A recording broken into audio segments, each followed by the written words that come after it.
GB road का नाम मैंने भी सुना था। वो इसलिए सुना था कि रेड लाइट एरिया है। आम जनता की जो लड़कियां हैं, आम समाज की जो लड़कियां, महिलाएं, एवं परिवार है, वहां जाने से कतराते हैं। उन गंदी गलियों को वो कहते हैं कि वहां से कोई ना निकले। जब मैं ब्रोथल हाउस में जाती थी तो मैंने देखा कि एक सेक्स वर्कर अपने बच्चे के पाँव को बांधकर काम धंधा करती थी। जब मैंने उससे पूछा तो उसने बताया कि मेरा बेटा मानसिक रूप से कमजोर है और मैं उसको पालने के लिए काम कर रही हूँ। मेरे एक बहुत ही सीनियर ऑफिसर, मेरे डीसीपी साहब श्री संजय भाटिया ने एक दिन मुझे बुलाकर कहा, किरण एक जिम्मेवारी आपको दूं?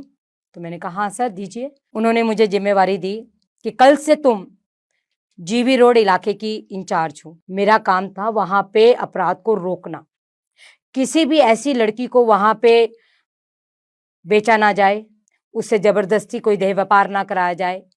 इस काम को रोकने के लिए मेरी ड्यूटी वहां लगाई और खास तौर पे नाबालिग लड़कियों के साथ वहां पे कोई धंधा ना कराया जाए और वहां की महिलाओं को भी अगर कोई मदद की जरूरत है, क्योंकि वो भी एक समाज का हिस्सा हैं, तो as a being ladies police officer होने के नाते मुझे वहां पे रखा गया। मैंने वहां जाकर देखा कि वहाँ बहुत ही छोटे-छोटे ऐसे तहखाने बने हुए हैं।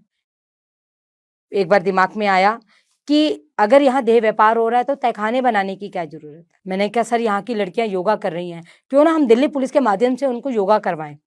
तो वो बहुत खुश हुए कि किरण ये तो बड़ा अच्छा रिजल्ट जाएगा, इससे हम उन औरतों के साथ बातचीत कर सकते हैं, उनकी समस्याओं को सुन सकते हैं, उनकी समस्याओं का हल निकाल सकते हैं।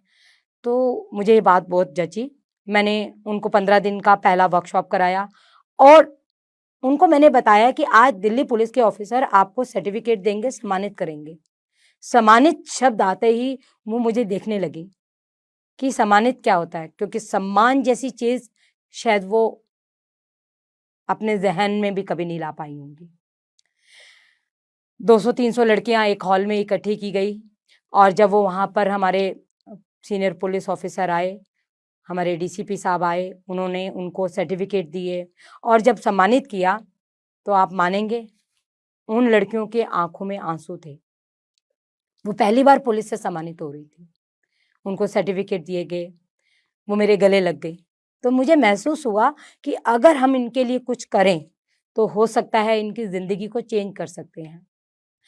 ये तो पहले के 15-20 दिन थे, मगर वहाँ की जो हेड थी, नायिका थी, उन्होंने महसूस किया कि अगर किरण इनके साथ घुलने मिलने लग गई तो ये यहाँ का जीवन छोड़कर बाहर चली जाएंगी और उनका कमाई का जरिया जो है वो बंद हो जाएगा। मैं बहुत परेशान हो गई कि मैं ऐसी क्या चीज़ करूँ कि ये लड़कियाँ देह व्यापार छोड़कर एक अच्छी ज़िंदगी जी सकें, उनके हुनर को कहीं और यूज़ किया जाए।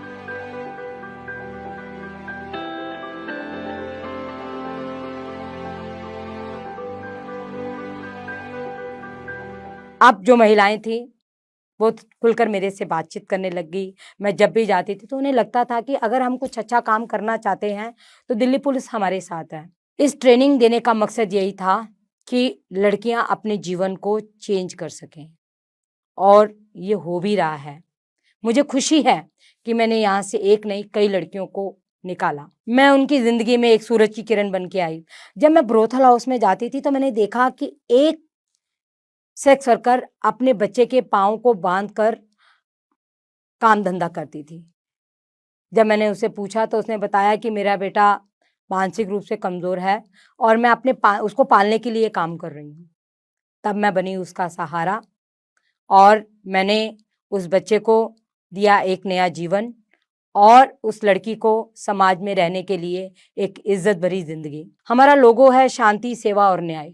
सेवा जब एक पहला शब्द आता है तो आपके अंदर एक जोश भर जाता है। मैंने अपने दिल्ली पुलिस के माध्यम से 8 लाख से ऊपर लड़कियों को सेल्फ डिफेंस की ट्रेनिंग दी, क्योंकि लड़कियों को माना जाता है कि ये कमज़ोर हैं, बेचारी हैं और इसका सिरा जाता है उनके माँ बाप पर, क्योंकि वो जब पैदा होती हैं तभी उन्हें बता दिया जाता है कि तुम रात के समय बाहर नहीं निकलो, तुम्हें ऐसी नौकरी नहीं करनी जहाँ रात के समय जाना पड़े। तो ये जो बंदिश हैं ये लड़कों के लिए नहीं है, लड़कियों के लिए हैं और ये लड़कियों को कमज़ोर बनाती चली जाती हैं। लड़का कोई रोता है तो बार बार कहा जाता है क्या लड़कियों की तरह रो रहा है, यानी आप मानते हैं कि सिर्फ लड़कियां ही रोती हैं, उन वही बेसहारा हैं, वही हमेशा सबके सामने दब कर रहे हैं। तो इसलिए मैंने अपने दिल्ली पुलिस के माध्यम से जब लड़कियों को सेल्फ डिफेंस की ट्रेनिंग दी तो मैंने उनको बताया कि तुम कमज़ोर नहीं हो, तुम खुद अपनी लड़ाई लड़िए। अगर तुम्हारे साथ अपराध होता है तो आप पुलिस में आइए। पुलिस होती किस लिए है? पुलिस इसीलिए है कि आपकी रक्षा करे। पुलिस को पता नहीं चलेगा, कोई सपना नहीं आएगा कि इस लड़की के साथ अपराध हुआ है। जब आप अपनी बात पुलिस को बताती हैं, उसकी शिकायत करती हैं, तो उनके खिलाफ एक्शन लेती है पुलिस। तभी कानून का जो एक मकसद है कि जो लोग लड़कियों के साथ यौन शोषण या अपराध करते हैं उनको सजा होनी चाहिए।